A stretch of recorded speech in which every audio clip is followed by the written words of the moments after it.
Subscribe to our YouTube channel and press the bell icon so that you never miss any video lesson from Rouse IAS Study Circle. Now we are also available on Telegram, so join our Telegram channel by clicking on the link that is available in the description below to get the latest updates from Rouse IAS Study Circle. Hello and welcome to the Daily News Simplified, an analysis of the Hindu newspaper from UPSC perspective. Today we will discuss the Delhi edition of the Hindu newspaper dated 23rd November 2021. And the articles that we will discuss today are displayed on your screen. So let us start the discussion. Before starting today's discussion, we have an announcement for you. Rouse IAS is conducting the pre-parikshan, which is an all-India free mock test on this weekend between 26th November to 28th November. This pre-parikshan test is a real simulation of the actual prelims examination and will be very helpful for you to analyze your current status of preparation and devise a strategy for clearing the prelims examination of 2022. Now, two sets of aspirants will be preparing for the prelims examination. First, of course, who could not clear the prelims examination in this attempt, and also those who are going to appear in the prelims of 2022 for the first time. So this gives you a great opportunity to analyze and devise a correct strategy by getting an All India rank and analyzing the areas on which you need to work upon. In this regard, we are also providing you with scholarship for the General Studies Integrated Quality Improvement Program. This will be a year-long program which will be providing you current affairs classes on every weekend and also dedicated classes for prelims as well as mains examination. Not just this, the QIP program also includes the prelims test series as well as mains test series. So what are you waiting for? Register on the eLearn platform and appear in this test and get top ranks to get the scholarship in the GSI QIP program. This article on page number 8 is regarding India-US trade relations. In this regard, the head of the US Trade Representative Body has visited India and has met India's Union Minister of Commerce and Industry. And this meet highlighted that there are various impediments to bilateral trade between India and United States of America. It is important to highlight here that US is one of the biggest trade partners of India. Now, the context of impediments to bilateral trade between India and US are various existing issues and also the policies pursued by Donald Trump, which were famously known as policy of protectionism in international trade. And that is why various issues related to trade started between India and United States of America. In this regard, we are already aware that India and US are strategic partners. Both are collaborating on various platforms for countering the Chinese presence or rising Chinese assertiveness. Both are members of Quadrilateral Security Dialogue in the Indo-Pacific region also. So in order to further build upon this strategic partnership, there is a need to improve India-US trade relations as well as defense cooperation. We are also aware that India and US have finalized the foundational defense agreement including LIMOA, COMCASA and the BECA. And this was finalized in last year's 2+2 dialogue. So it is highlighted that when both the countries are collaborating and converging on various strategic issues globally, the trade relations need to have a boost and should be in the direction of realizing the full potential of trade relations between the two countries. So in this article, we will first try and understand what is the present status of trade relations between India and the US. Then we will look at what are the challenges that exist between India and US in terms of trade relations. And finally, we will look at certain suggestions that are required. So looking at India-US economic relations, the bilateral trade in goods and services between India and US stands at about $146 billion in 2019. This is because the trade got disrupted because of the COVID-19 pandemic in 2020 and 21. So this figure has not been used. So the relevant figure to analyze the trade relations between the two countries is the figure of 2019, that is $146 billion in 2019. In this regard, we should be aware that the US is India's largest trading partner, both in goods as well as services combined. While for the United States of America, India is the ninth largest trading partner of the US. In this regard, China is the first or the largest trading partner of United States of America. Further, from an Indian perspective, we should understand that US has emerged as the largest trading partner of India, surpassing China, because earlier China used to be the largest trading partner of India. So this clearly highlights the importance of India-US economic relations. And we can see there has been considerable growth in the India-US trade relations right from 2000 till 2019. That is, in the past 20 years, the economic relations have got a boost. Besides, we all are aware that India and US are converging strategically in the Indo-Pacific in the form of quadrilateral security dialogue and various other global issues, especially with regards to an assertive China. Now, even though the US is India's largest trading partner, however, this is well below the potential of trade between the two partners. Let us look at what is the potential of India-US trade relations. Now, in order to analyze the potential of trade relations between India and the United States of America, we are aware that United States of America is India's largest trading partner. However, for United States of America, India is the ninth largest trading partner. This shows that India is not the largest trading partner for the United States of America. So when we compare the other trading partners of the United States of America, including China, South Korea, etc., India stands well below the potential. So in case you look at United States of America's trade with South Korea, it is nearly 1.5 times larger than the US-India trade. And this is despite the fact that Korea's GDP is roughly 40% smaller than India's GDP. Further, if you look at the trade of Vietnam with United States of America, it is 84% that of India-US trade. And this when India's GDP is almost 10 times larger than that of Vietnam. And it also needs to be highlighted that China's trade relations with US is 6 times larger than that of India. So this clearly highlights that the full potential of trade relations between India and United States of America have not been realized till now. So what are the issues that are affecting the realization of full potential of trade relations between India and United States of America? Let us look at these issues in detail now. Now, the first issue between India and US is that of tariffs that are imposed by both the countries. Now, tariffs are simply those duties that are imposed on imports from the other countries. In this regard, we all are aware that the last president of the United States of America, Donald Trump, pursued a policy of protectionism, which aimed at reducing the trade deficit of the United States of America with various other countries. And this included imposition of high tariffs on imports from various countries. In this regard, the US imposed tariffs on steel and aluminum imports from India. Now, as a retaliation to this, India drew up a list of retaliatory tariffs and filed it with the World Trade Organization. However, India did not apply it at that time. Further, after these tariffs were imposed by the Donald Trump regime, the US also withdrew India's Generalized System of Preferences status. Now, the Generalized System of Preferences program or the GSP program of the United States of America provided various incentives and preferable terms of trade for developing countries. In this regard, India was till now considered as a developing country by the United States of America. However, in pursuance of its policy of protectionism, the US removed India from the GSP program. As a response to this, India again filed or imposed retaliatory tariffs, after which US filed a dispute at the WTO. Now, these retaliatory tariffs are still in place. And this is one of the factors that is hampering the realization of full potential of trade between India and the United States of America. So if we look at 2018 trade data, India was the largest beneficiary of Generalized System of Preferences program of the United States of America. And since the Generalized System of Preferences program provides incentives to the exporters and it provides them with duty-free access into their countries, over 1/10 of the US goods imports from India entered duty-free under this program. And these included some of the important sectors like chemicals, auto parts, tablewares, etc.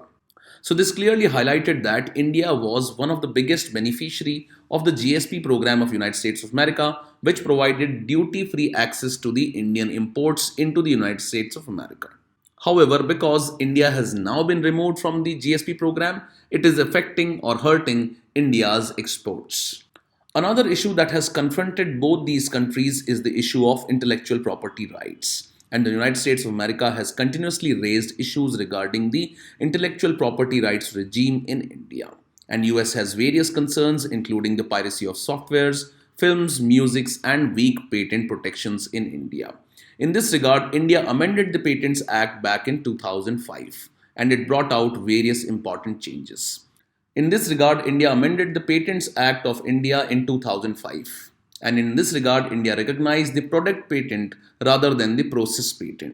So in order to strengthen its patent regime, India replaced the process patent regime which existed before 2005 with the product patent regime.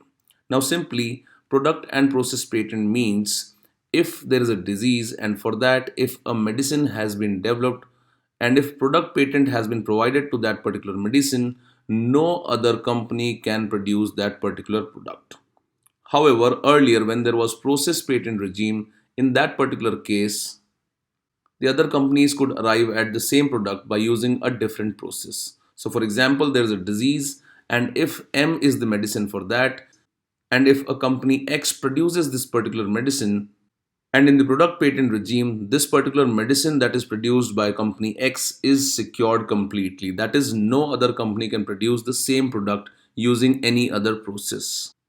However, earlier when there was process patent regime before 2005, the companies could deploy a different method to reach at the same product. That is, they could deploy a different kind of method, let's say P2 method or P2 process, to reach at the same product. This means that the process patent regime was weaker as compared to the product patent regime, and as such, India tried to strengthen its product patent regime. Now, even though India strengthened its patent regime through the introduction of product patent in 2005, the United States of America has raised concerns about issues related to compulsory licensing.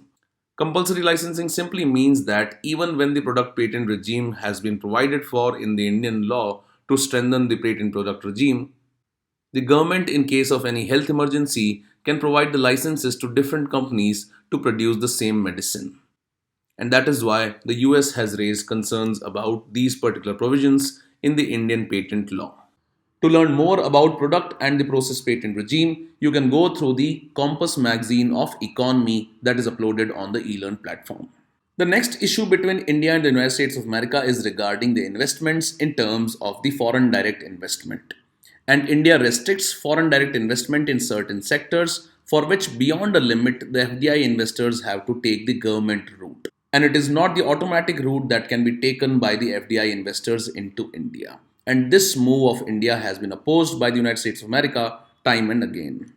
Now, for example, if you look at the data regarding the FDI limit and the route that can be taken by various FDI investors, you can see that in terms of agriculture and allied activities, the FDI limit is 100%, and the route that can be taken by the FDI investors is automatic. That is, there is no requirement of prior permission from the government in this regard. This is what is meant by automatic route. However, if you look at the other sectors like print media, the government route has to be taken by the FDI investor, which means that they need prior approval of the government. Look at other sectors like telecom, where government route has to be taken beyond a certain limit. The same is the issue in case of single brand retail and also in case of private sector banking and public sector banking, as well as in the insurance and the pension sector. And this has been one of the issues that has been raised by the United States of America for further liberalization of the trade regime between the two countries. Besides intellectual property right issues and the investment related issues, there is another issue related to medical devices. And the US trade representatives have expressed concerns for years about the custom duties that are imposed by India on medical equipments and devices. We all are aware that one of the issues that brought this thing into light was when Indian government applied price controls on coronary stents and knee implants. And this move was undertaken by the Government of India to provide easy access at affordable prices to the Indian population. However, this move has been opposed by the United States of America. Further, there are issues with regards to digital economy. And these issues include the data localization issues, data privacy issues, and e-commerce rules that have been brought by India. Now, India is in the process of finalization of the data protection bill. And this has been one of the concerns for the United States of America because India wants that the data that the foreign companies that are operating in India should store Indian data into the India only. That is what is called as data localization. That is, the data of the Indian population and citizens should not be stored overseas. And this has been done with an aim of providing data privacy and protecting data privacy rights of the Indian citizens. Now, this move has been opposed by the United States of America because the majority of the digital companies of the United States of America are operating in India. Besides this, there are issues related to e-commerce because many e-commerce companies like Amazon are also operating in India. And Indian government had recently come out with the e-commerce rules. Further, in order to understand the e-commerce rules and the issues associated with that, you can always go through the compass of the economy. Last but not the least, there is issue regarding visas in trade services. We all are aware that India benefits largely from the IT services that India provides to the United States of America.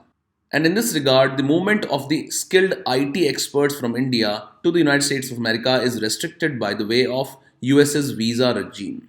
In this regard, the US provides with H1B as well as L1 visas, and these permit high skilled workers from other countries to be employed in United States of America. However, for this, there is an annual limit of 65,000 regular visas and another 20,000 for those who have earned an advanced degree in the United States of America. In this regard, the US wanted to impose a limit of 15% on those countries which are adopting data localization law. That is, the Indian employees under the H1B visa regime can only utilize the 15% quota out of the total 85,000 seats that are available under the H1B and the L1 visa regimes. Further, the United States of America has been imposing higher fees on the companies with more than 50 employees if more than half of those employees are in the United States of America as non-immigrants. And India has filed these visa issues regularly at the WTO and they are still pending there. And India sees this rise in the fees for the US companies as a barrier to the trade in services because India is one of the significant suppliers of services to the United States of America. So these are few issues between India and the US which are hindering the realization of full potential of trade between the two countries. In this regard, what can be the suggestions and way forward from here? Let us look at these. Now, both the countries are emerging as strategic partners in the Indo-Pacific region because of the finalization and the signing of the foundational defense agreements as well as Quad Group, where both these countries aim at countering China. And as such, there is a need for convergence on all the issues concerning both the countries. And we need to understand that the trade forms a foundation of such strategic partnership. So a strategic partnership cannot be only built on defense collaboration, but there is also need for convergence of various other issues like trade also. Second step that can be taken by both these countries is the reinstatement of the GSP program for India. And this would benefit Indian exports because India will have duty-free access to the American markets. Further, India can also act as an alternative for Chinese goods in the US market, which already US wants to restrict because of increasing rivalry between US and China. Third thing that both these countries can do is delinking of the issues. One of the examples is that the US had at one point considered capping the issuance of H1B visas to about 15% for any country that does data localization. We all are aware that India wants data localization under its data protection bill. Now this goes against the spirit of having an overall improvement in the trade between the two. Further, India and US also needs to institutionalize the dialogue on an economic level like we are already doing in the 2+2 dialogue in terms of foreign and defense collaboration. In this regard, the US Trade Representative Body and the India's Ministry of Commerce and Industry should institutionalize their engagement every year. And this engagement was stopped particularly during the Donald Trump regime. Further, if we look at the composition of the trade between India and the United States of America, India is exporting services to the US. However, the goods exports has not kept pace with the services. In this regard, India needs to boost its manufacturing sectors and make these exports of goods more competitive. And this should be done in order to become a major trading partner of the United States of America, replacing China, because that will be key for realization of full potential of trade between the two countries. Further, both these countries must actively work towards de-escalating trade tensions, which are highlighted by the protectionist policies adopted by both these countries, reflected in the tariffs that have been imposed by both the United States of America as well as India's retaliatory tariffs. So these are few suggestions that can be forwarded for the improvement of trade relations between India and the United States of America. With this, let's take up the next news article now. This article on page number 7 highlights various issues related to the fertilizer sector and also highlights certain suggestions for reforming the fertilizer sector. In this regard, we need to first understand what are the issues in the fertilizer sector and what are the causes for these issues. And finally, we will look at some of the suggestions for reforming of the fertilizer sector. Now, in this regard, the fertilizer sector faces various issues, and this is because of the subsidy regime that has been provided by the government of India. Now, because of the subsidy regime that has been provided, there has been rising subsidy bill for the government, and this is adversely affecting the government's fiscal deficit. Now, when the government subsidizes any product, there are chances that this product will not be used judiciously by the consumers. And because of this, there has been excessive usage of fertilizers, and this is leading to rising water and soil pollution. We also know that excessive use of fertilizer is also leading to lack of fertility in areas like Punjab, Haryana, etc. Associated with this is the unbalanced use of nitrogen, phosphorus, and potassium fertilizers. Because some of these fertilizers are subsidized, which are being overly used, while other which are not subsidized are not being used properly. And this leads to reduced efficiency of usage of these fertilizers. Now, these are some of the issues associated with misuse of the fertilizers because of the government's policies. In this regard, let us look at what are the underlying factors or the underlying issues. First and foremost is the government policies regarding the subsidies. In this regard, we are aware that the subsidies and the prices are lower of urea compared to other fertilizers. And the fertilizer subsidy has doubled in a short period of 3 years. So this clearly highlights that the government subsidy bill is burdening, as well as the government is providing more subsidy for urea, that is only for one particular kind of fertilizer, that is nitrogen based. And for 2021-22, the union budget had estimated this fertilizer subsidy to be about 79,530 crores, which has risen from 66,468 crores in 2017 and 18. Now, this is likely to reach much higher level in the present times due to recent upsurge in the prices of energy and the international prices of urea and other fertilizers. Second issue is regarding the nutrient-based subsidy regime that is provided by the Government of India, and it takes only the phosphorus and the potassium fertilizers into its ambit, leaving out the nitrogen-based fertilizers. And this leads to asymmetric usage of these fertilizers. Then, in terms of fertilizers, we are highly dependent on imports. And the total demand of urea in our country stands at about 3,435 million tons, whereas the domestic production is only at about 25 million ton, which means that we are importing majority of the fertilizers that are required for Indian markets. Another issue related to fertilizers is that there are fluctuating prices of the fertilizers internationally, and the international prices of the fertilizers are volatile and are mostly directly proportional to energy prices. Also, there are cartels of the fertilizers which are major global producers, and they have strong influence on the prices of the fertilizers. And this data clearly highlights the rise in the fertilizer prices or the fluctuation in the fertilizer prices. In this case, the international prices for urea stood at around $900 per metric ton in November 2021 from nearly 270 per million ton in September 2020. So this clearly highlights the fluctuating prices of urea in the international market. Also, there is lack of awareness of farmers in case of judicious applications of the fertilizers in agriculture.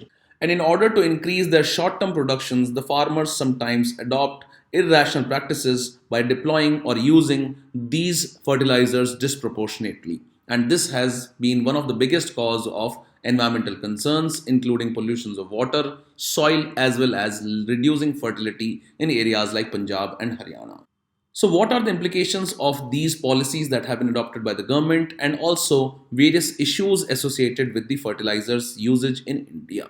First is, of course, the fiscal pressure that it imposes on the government of India. Also, it reduces India's strategic advantage in this particular sector of economy because we are mainly dependent upon imports. Also, fertilizers comprise an important input in the Indian agriculture.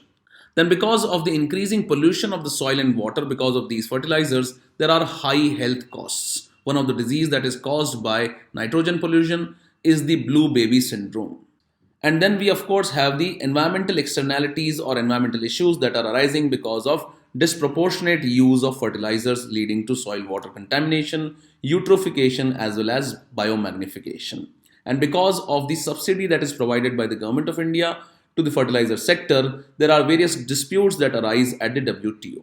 So this brings us to measures that can be adopted by the Government of India to improve the fertilizer sector and solve these various associated issues. First is that we need to be self-reliant because presently we are dependent on imports of fertilizers for majority of the consumption in the domestic market. In this regard, the Government of India is reviving various public sector plants of fertilizers. In this regard, the Government of India needs to extend the nutrient-based subsidy model to urea and allow for price rationalization of urea compared to non-nitrogenous fertilizers and prices of the crops. Another suggestion is that Government of India can adopt a full-fledged direct benefits transfer model. Presently, we are only using partial direct benefit transfer where the government provides subsidy to the manufacturers directly when the fertilizer is delivered to the farmer. Further, the Government of India needs to develop alternative sources of nutrition for plants by promoting organic as well as biofertilizers so that the environmental impact of disproportionate use of chemical fertilizers can be reduced considerably. Also, India should pay attention to improve fertilizer efficiency through need based use rather than broadcasting fertilizers in the field. And one of the innovations that has been done in this particular area is by the IFCO, which has developed nano urea and it shows promising results in reducing the usage of urea. So basically, on the one hand, we need to reduce our usage of these chemical fertilizers. Also, we need to use them efficiently. And on the other hand, we need to reduce our imports from the international markets. And also, we need to improve our efficiency of the subsidy that we are providing to the fertilizer sector. With this, let's take up the next news article now. Now, this editorial on page number 6 talks about the Data Protection Bill of 2019 that has been introduced by the Government of India. In this regard, the Joint Parliamentary Committee is considering the provisions of this bill and has provided various suggestions and has raised concerns regarding the provisions of this bill. In this regard, we first need to understand what is this data protection bill and what are the associated issues with this particular bill, because this bill is yet to be finalized and become an act. India needs a robust data protection regime which clearly defines the limits that are there on the government and the corporates to use the data or the personal data of the users. And at the same time, it is argued that such a data protection regime should clearly differentiate between the data privacy rights and the need for data security. And accordingly, recently the Government of India in 2019 had introduced the Personal Data Protection Bill in the Lok Sabha. And accordingly, the various provisions of the Data Protection Bill and its criticisms become important for us from the mains examination perspective. So let us look at some important provisions, the definitions that are there, and also what are the key areas of concern related to the Data Protection Bill that was introduced in the year 2019 in the Indian Parliament. Now, data is considered to be the new oil, and the corporates and the governments across the globe are really interested in the personal data of the users. Further, data has become an important ingredient of the Industrial Revolution 4.0. And also, there are concerns regarding digital colonization by the big corporates, which are clearly at advantage or are trying to misuse their position as far as the personal data of the users is concerned.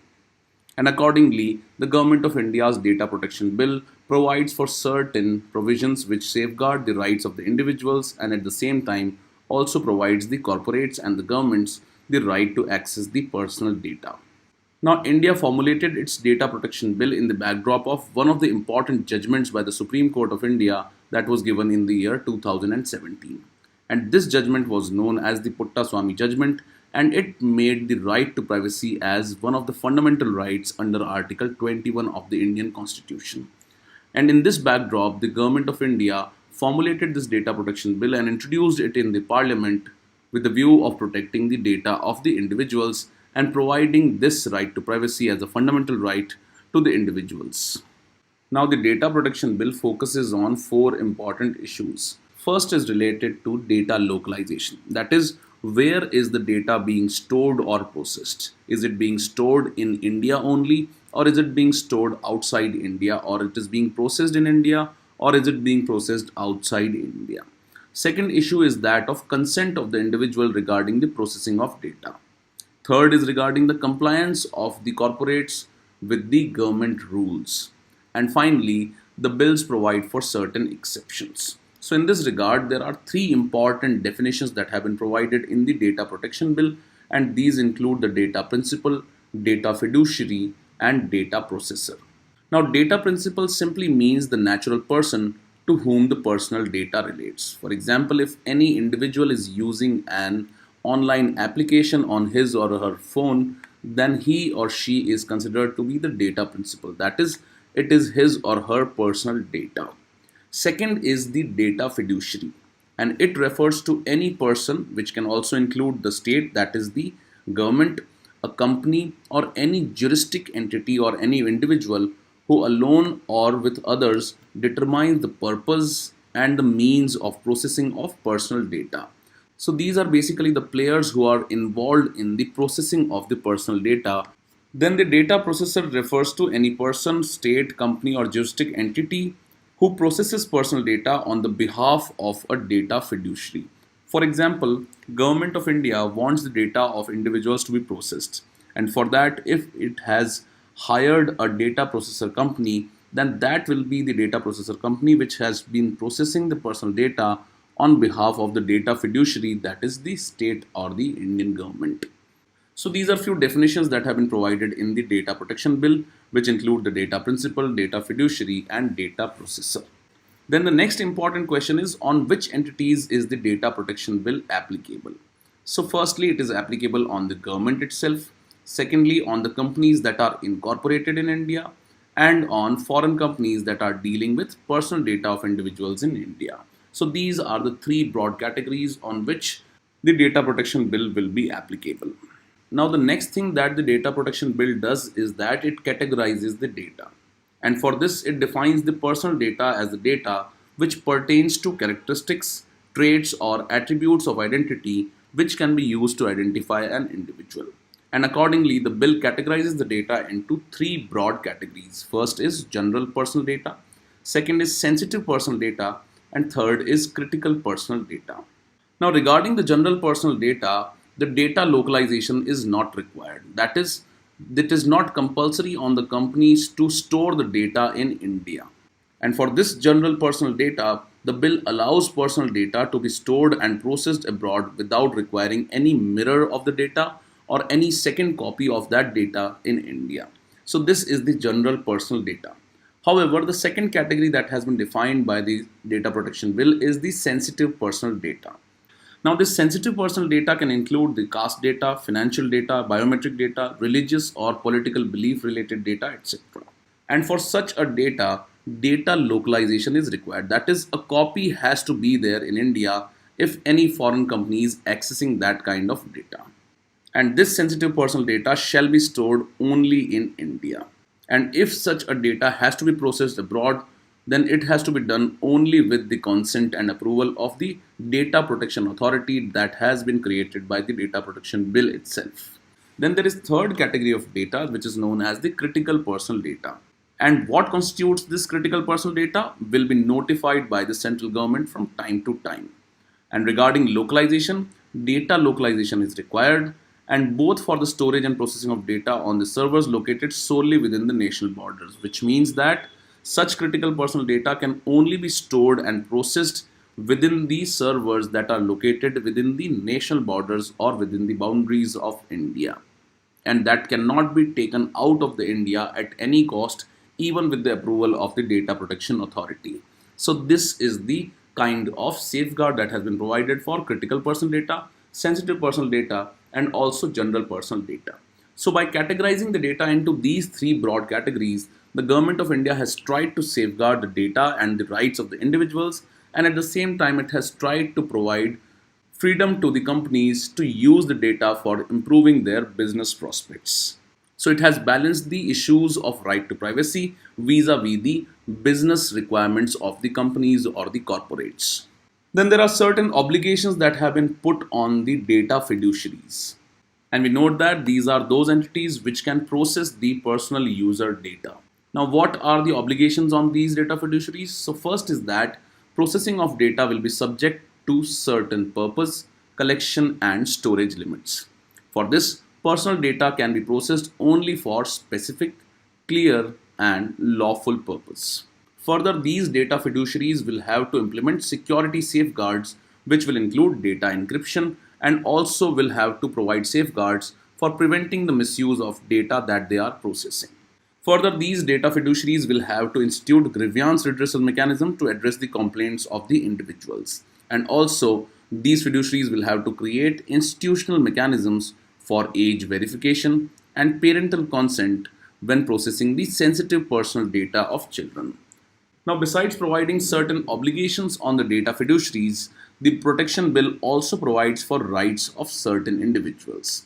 So the individual users have been provided the right to obtain confirmation from the data fiduciaries on whether their personal data has been processed or not. Secondly, the right has been provided to seek correction of any inaccurate, incomplete, or out of date personal data. Further, the individual users can have their personal data transferred to any other data fiduciary in certain circumstances. Further, the bill restricts continuing disclosure of the personal data of the individuals by a fiduciary if it is no longer necessary or the consent has been withdrawn by the user. So these are certain rights that have been provided to the individuals as far as the data protection is concerned. That is, they can obtain confirmation from the fiduciaries on whether their personal data has been processed or not. They can seek correction of inaccurate, incomplete, or out of date personal data. And also, they have been provided with the right to get their data transferred to any other data fiduciary in certain circumstances. Then, what are the grounds that are provided for processing personal data? So, processing of data by the fiduciaries can only be done if the consent has been provided by the individual. Secondly, there are certain exemptions that have been provided for such consent. So, exemptions include if the data is required by the state or the government for providing benefits to the individuals. Also, such data or consent can be done away with in cases of legal proceedings. And also, the consent requirement can be done away with to respond to a medical emergency. Then, besides this, the bill also defines what constitutes a social media intermediary. And such social media intermediaries are the ones which enable online interaction between the users and allow for the sharing of information. Now, all such intermediaries which have users above a notified threshold and whose actions can impact electoral democracy or public order have certain obligations. And these obligations include voluntary user verification mechanism for all the users that are using their platforms in India. Then a data protection authority has also been set up, and it will take steps to protect the interests of the individual. It will prevent misuse of personal data, and also it will ensure compliance with the provisions of the data protection bill. Now, regarding the transfer of data outside India, this sensitive personal data may be transferred outside India for processing if explicitly consented by the individual and subject to certain additional conditions. So, this simply means that the sensitive personal data can be processed outside India only if explicit consent has been provided by the individual. Further, such sensitive personal data should continue to be stored in India. And certain personal data notified as critical personal data by the government can only be processed in India. That is, it cannot be taken outside or processed outside India at any cost. Then the bill also provides for sharing of non-personal data with the government.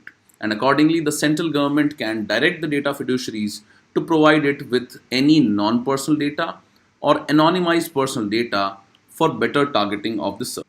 Which means that the government can, without even the consent of the users, can ask to these data fiduciaries to provide the non-personal data as well as anonymized personal data for targeting of the services. Then what are the exemptions that have been provided from the provisions of the bill? So of course we all know that exemptions will be provided only in case of security of the state. So exemptions have been provided in the interest of security of the state, public order, sovereignty and integrity of India, and friendly relations with foreign states. Also, exemptions have been provided for preventing incitement to commission of any cognizable offense, prevention, investigation and prosecution of any offense, personal, domestic and journalistic purposes.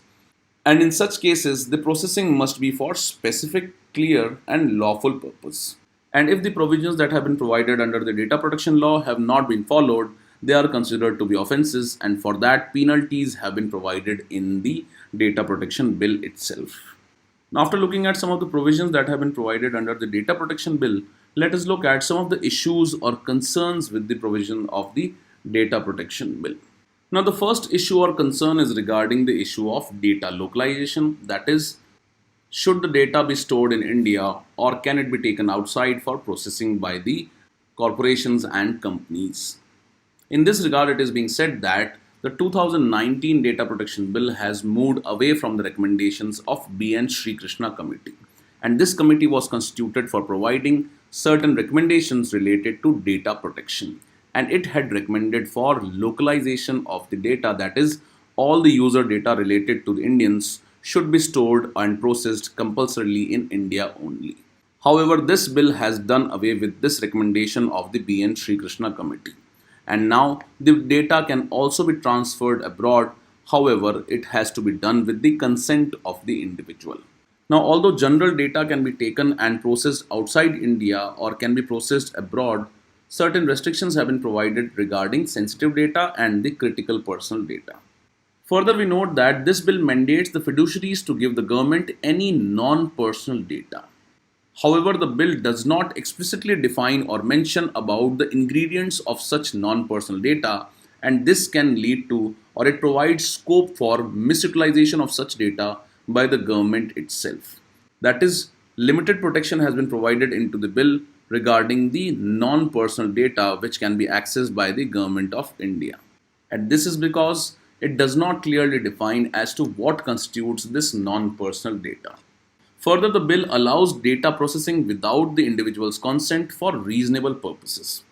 Now, what this does is that this gives enough discretion to the government for surveillance activities of targeted individuals, and that will compromise the right to privacy, which has been identified as the fundamental right by the Supreme Court of India. Further, this bill dilutes individuals' control over their data, and this is because it allows the government to exempt any of its agencies from any or all the provisions of the bill. Further, we note that the bill provides that each company will have a data protection officer who will liaison with the data protection authority. Now, this may lead to conflict of interest because it will create a corporate and data protection authority nexus. Also, such kind of behavior or relationship can promote illegal ways that can be used for harnessing the data. And also, this will lead to suppression of the data frauds because of the relationship that is going to exist between the data protection officer and the data protection authority, which has been given the responsibility for implementation of the data protection bill itself. Further, the process will increase legal compliance and scrutiny for the companies by the government in unprecedented ways. This means that it provides government with a lot of power, and with this it can increase the compliance and scrutiny of the companies, and this can be considered as a tool of harassment in the hands of government for harassing the companies. And this stands against the key aspects of ease of doing business in India. Then, as far as the data protection regime is considered, the EU's general data protection rules are considered to be very important, and they provide for one important aspect, and that is known as right to be forgotten. And this simply means that once the data has been processed and used by the company, it has to be deleted. However, the 2019 Data Protection Bill does not provide for any limited processing or deletion of the data after the usage.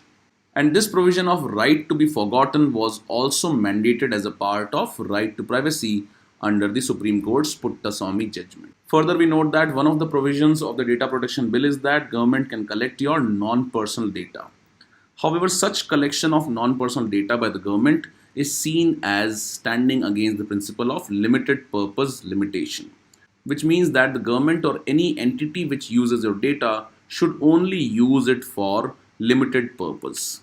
However, once the non-personal data has been collected by the government, it can use it for any other purpose and not just use it for the specific purpose for which it has collected the non-personal data from the data fiduciaries. So these are few provisions of the Data Protection Bill, and these are some of the issues with the provisions of the bill. And some of the points that we discuss here can be important for us from the mains examination perspective, so you should learn them. With this, let's take up the next news article now. With this, we conclude today's discussion. And this is the question for the day.